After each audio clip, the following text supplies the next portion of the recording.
மாண்புமிகு முதலமைச்சர் அவர்கள்.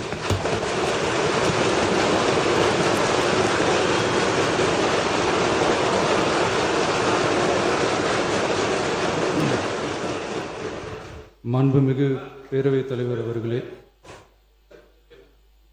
உட்காருங்க. அவங்க பேசும்போது குறுக்கிட வேணாம், உட்காருங்க. இன்னொன்று இல்லை, இடையில அனுமதிக்க முடியாது. இல்லைங்க, இல்லைங்க, உட்காருங்க. நான் எல்லா வாய்ப்பு கொடுப்பேன். இருங்க, உங்களுக்கு கொடுக்குறேங்க. உங்க பேரை படிச்சு இருங்க. உங்க பேரை தெளிவாக படிச்சுட்டேன். உட்காருங்க. உங்களுக்கு இல்லை, இப்போ அவங்க பேருங்க. அவர் இல்லை, இருங்க, உட்காருங்க. உட்காருங்க. விதிகளின்படி தான் நடக்குது. உட்காருங்க. நான் சொல்றதை கேட்டு. எதிர்கட்சி தலைவர் இன்னும் முடிக்கலைங்க. அவர் பேச முடிச்சிட்டாரா? இன்னும் எதிர்கட்சி இன்னும் முடிக்கவே இல்லை. உட்காருங்க. நீங்க அவர் பேசி என்ன அதுதான் பேசுறேன். எது சட்டமோ எது விதியா தான் நான் பேசுறேன். எனக்கு பயப்பட சொல்லி நான் சொல்லுங்க. அவைக்கு பயப்படுங்க, விதிக்கு பயப்படுங்க. எனக்கு பயப்பட வேண்டாம், விதிக்கு பயப்படுங்க. மாண்புமிகு எதிர்கட்சி பேசி முடிக்கல. அவர் பேசி முடித்த இருங்க. அவர் பேசுகிற போது குறுக்கீடு பாருங்க. அவர் பேசுகிற போது தயவுசெய்து உட்காருறீங்களா? உட்காருங்க. என்ன உட்காருங்க, நான் அனுமதி தரேன். பேரவை முன்னவர் பேசுங்க. பேரவை முன்னவர் உட்காருங்க.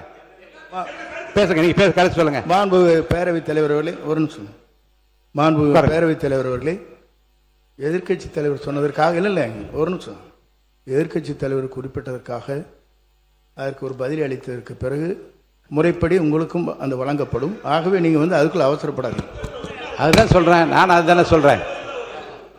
மாண்புமிகு முதலமைச்சர் அவர்கள்.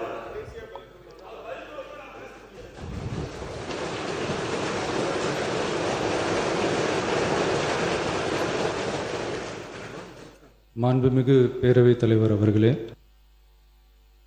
காவிரி விவகாரத்தில் எதிர்கட்சி சில விவரங்களை கேட்டிருக்கிறாங்க. காவிரி நமக்கு உயிர் ஆதாரம், நம்மளோட உணர்வு ரீதியான ஒன்று. அதனால் அதை வச்சு அரசியல் பண்ணுற எண்ணம் துளி கூட நம்ம அரசுக்கு இல்லை.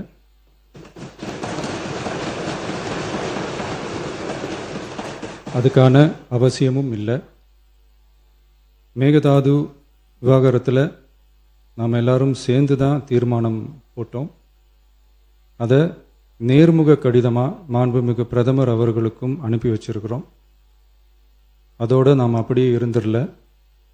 ராஜ்யசபாவில் ஒன்றிய ஜல் சக்தி துறை இணை அமைச்சர் மேகதாது அணை பற்றி முழு விவரங்களை குறிப்பிடலைன்னு தெரிஞ்சதும் காவிரி நடுவர் மன்றத்தின் இறுதி தீர்ப்பு மற்றும் மாண்புமிகு சுப்ரீம் கோர்ட் தீர்ப்பு சம்பந்தமான விதிகள் மற்றும் பத்திகளை கோட் பண்ணி மேகதாது திட்டத்துக்கு எந்த விதமான சட்டபூர்வமான அனுமதியோ நிர்வாக அனுமதியோ வழங்கக்கூடாதுன்னு மாண்புமிகு பிரதமர் அவர்களுக்கு அடுத்த நாளே நேர்முக கடிதம் எழுதினோம்.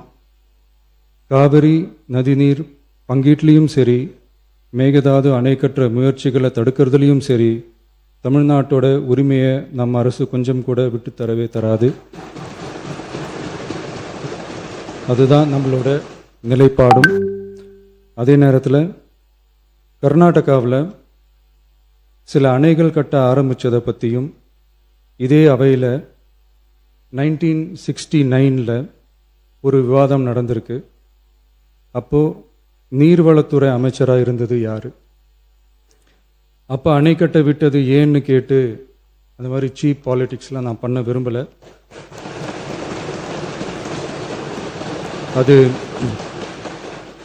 அது நம்ம நோக்கமும் இல்லை.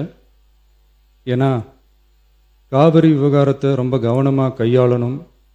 எந்த கட்சி ஆளுகிறது, எந்த கட்சிக்கு பெருமை, யாருக்கு பெருமைன்னெலாம் பார்க்கக்கூடாது. இது தமிழக மக்களுடைய பிரச்சனை அப்படின்னு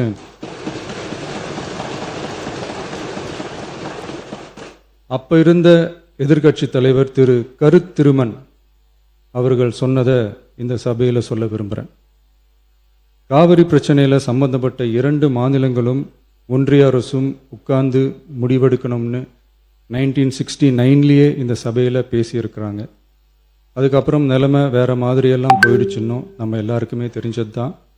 சட்டப்படி இந்த பிரச்சனையை அணுகிறதுல நாம் உறுதியாக இருக்கிறோம், அதில் மாற்றமே இல்லை. இருந்தாலும் ஒரு அட்டெம்ப்ட் எடுத்து பார்க்கலாம்னு தோணுனது தான் அந்த பெங்களூர் விசிட்.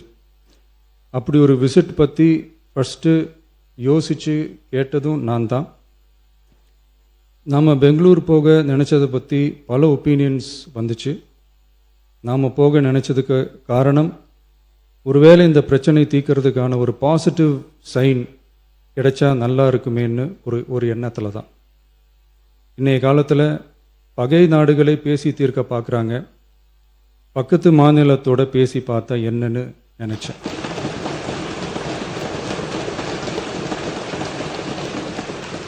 அதனால தான் அப்படி ஒரு அட்டெம்ப்ட் எடுக்க நான் ட்ரை பண்ணோம். ஒருவேளை அந்த அட்டெம்ப்டில் ஒரு அவமானம் நேர்ந்தால் என்ன செய்யன்னு சில பேர் கேட்டாங்க. அப்படி நடந்தால் தமிழ்நாட்டு மக்களுக்காக அதையும் தாங்க தயாராக தான் இருக்கேன்.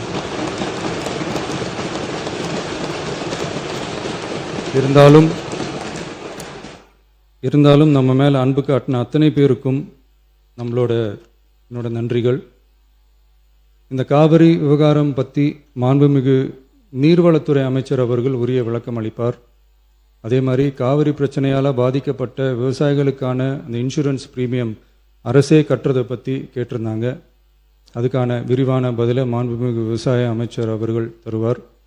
அப்புறம் இந்த குறுவை சாகுபடிக்கு அந்த நிவாரண தொகுப்பு பற்றி எதிர்க்கட்சியிலேருந்து கேட்டிருந்தாங்க. அந்த குறுவை சாகுபடிக்கு அந்த நிவாரணம் ஏற்கனவே கொடுத்தாச்சு, வழங்கியாச்சு. இது அரசியலே நாங்கள் தான் அப்படின்னு சொல்லிக்கிறவங்களுக்கு இது எப்படி தெரியாமல் போச்சுன்னு எனக்கு தெரியல.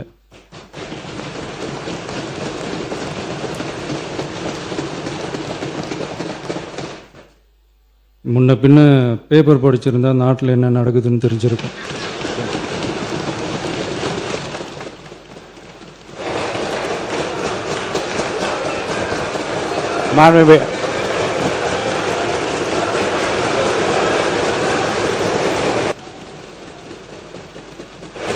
மாண்புமிகு எதிர்க்கட்சி தலைவர் சுருக்கமாக, கொஞ்சம் அமைதியா இருங்க. மாண்புமிகு எதிர்க்கட்சி தலைவர் பேசுவதற்கு நீங்க அமைதியா இருங்க. நீங்களே இப்படி பிரச்சனை பண்ணா எப்படி? அமைதியா இருங்க, அவங்க பேசணும் சுருக்கமாக.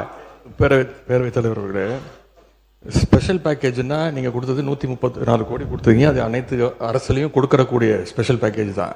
இப்போ வறட்சி நிவாரண நிதி அவங்க கேட்குறாங்க. இது ரெண்டுத்துக்கும் வித்தியாசம் தெரிஞ்சுக்க வேண்டும். இது வெறும் டெய்லி காலைல பேப்பர் படித்தா மட்டும் பத்தாது. அங்கே அனைத்து கட்சி கூட்டத்தை கூட்டி அனைத்து விவசாயிகளோடையும் போய் கலந்து பேசி அவங்களுடைய கோரிக்கைகள் என்னென்னு நீங்கள் தயவுசெய்து கேட்டுக்கொள்ள வேண்டும். அதே மாதிரி முன்னவர் மாண்புமிகு இதெல்லாம் மன்னிக்கணும். மாண்புமிகு எதிர்க்கட்சி தலைவர்கள் இப்போது வறட்சி நிவாரணத்தை பற்றி சொன்னார்கள். செப்டம்பர் இறுதி வரையிலும் பார்த்துவிட்டு தான் வறட்சி நிவாரண பணிகளை ஆற்றுவது வழக்கம். அவை அதை குறிப்பிட விரும்புகிறேன். மாண்புமிகு எதிர்க்கட்சி தலைவர், பேரவைத் தலைவர்களே, பேச அனுமதிங்க. நீங்களே இப்படி பண்ணா எப்படி? மாண்புமிகு எதிர்க்கட்சி தலைவர் சுருக்கமா முடிச்சு. தலைவர்களே, நாங்கள் இன்னொன்று திரும்பி கேட்பது தான், கர்நாடகாவில் அவங்க அனைத்து கட்சி கூட்டத்தை கூட்டி முன்னாள் முதலமைச்சர்லாம் வர சொல்லி அவங்களுடைய கோரிக்கைகள்லாம் கேட்டுக்கிட்டு இருக்காங்க, தொடர்ந்து கேட்டுட்டு இருக்காங்க.